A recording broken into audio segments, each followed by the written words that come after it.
對於一個家庭嚟講，用剩咗嘅一啲材料，其實都算係一種煩惱。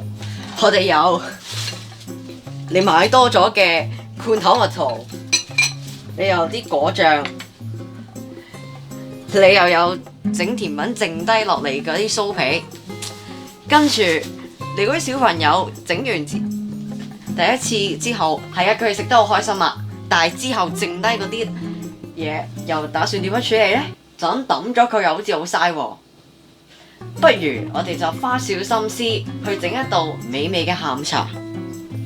今日我就教你整一個罐頭蜜桃酥餅。咁而家呢，我哋就準備好開始整啦。首先呢，我哋嘅酥皮已經預先呢切咗做4份啦。咁各位呢，可以依你個人嘅喜好，或者你加入去嗰啲餡料嘅大細呢，將佢切做唔同嘅，將佢切做唔同嘅大細。首先呢，我哋就要將呢塊酥皮對折，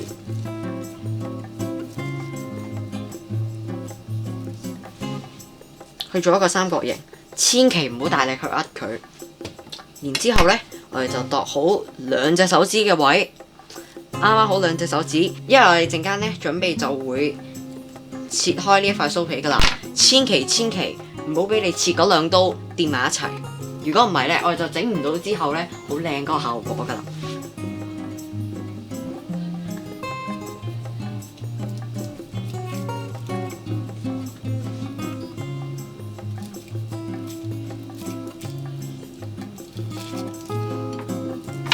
咁樣之後呢，我哋就攤翻大佢，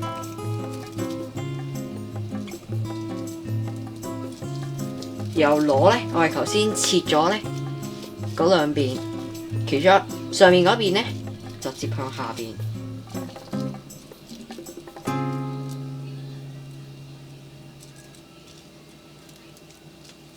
跟住呢，拎下邊嗰邊。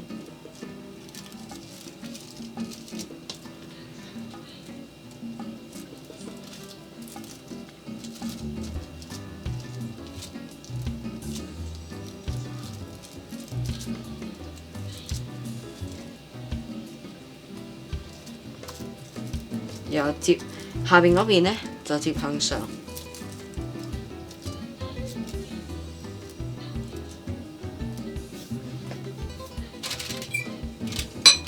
跟住呢，我哋就可以掃一層，就可以好輕輕力咁樣掃一層果醬咧喺呢一度，輕輕力，我哋唔想整穿個酥皮。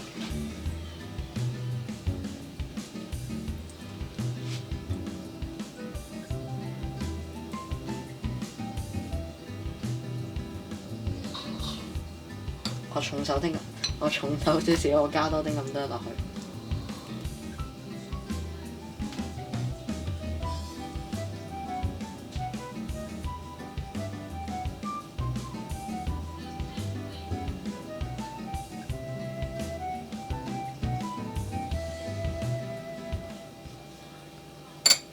然後之後呢，我哋就落水蜜桃。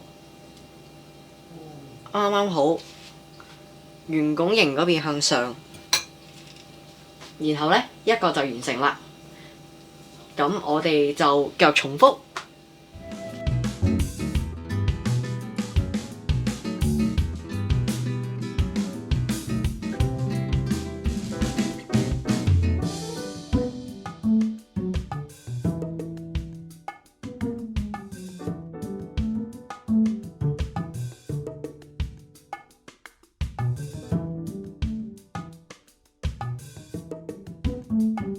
咁呢，我哋喺入個焗爐之前，最後一個步驟就係搽蛋漿，只係需要用個匙羹底揩一揩就得。搽蛋漿呢個步驟呢，就可以令到佢焗出嚟嘅時候更加金黃色。嗱，酥皮呢本身焗嘅時候呢，已經係會有少少金黃色噶啦，同埋佢會發脹嘅。例如好似我上次嗰段麵包係片㗎，咁嗰段快鏡入邊你係睇到個麵包係點樣發脹嘅。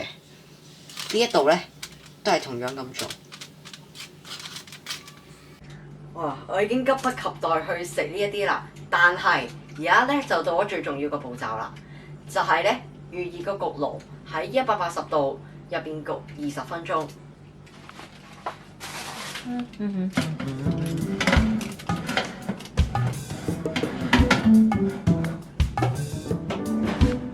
好，咁喺20分鐘之後再見啦。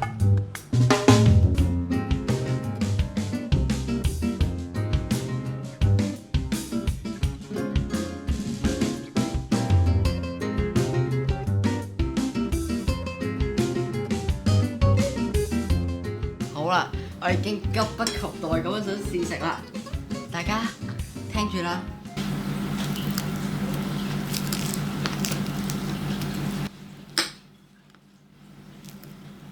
呢啲聲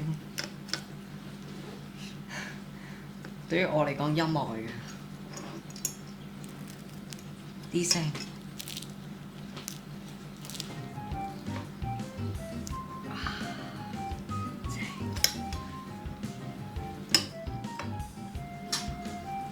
啊，同埋仲有一樣嘢，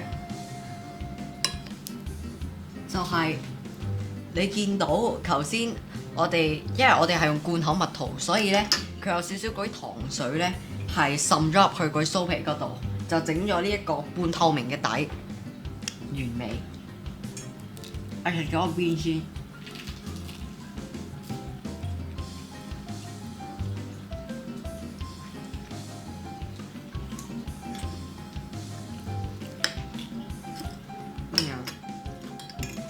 我忍唔到口。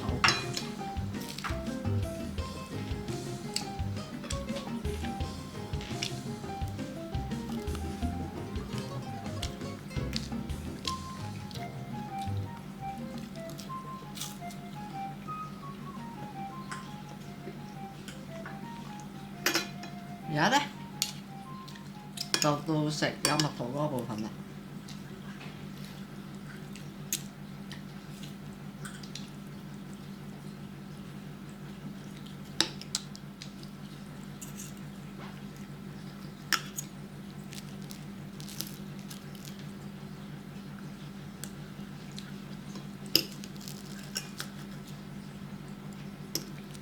睇下可唔可以一啖就食晒。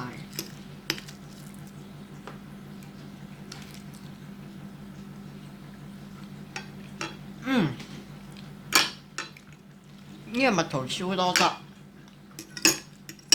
我真係食多啖。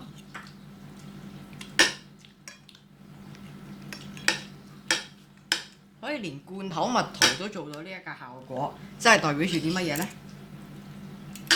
就係你一定要試下啦。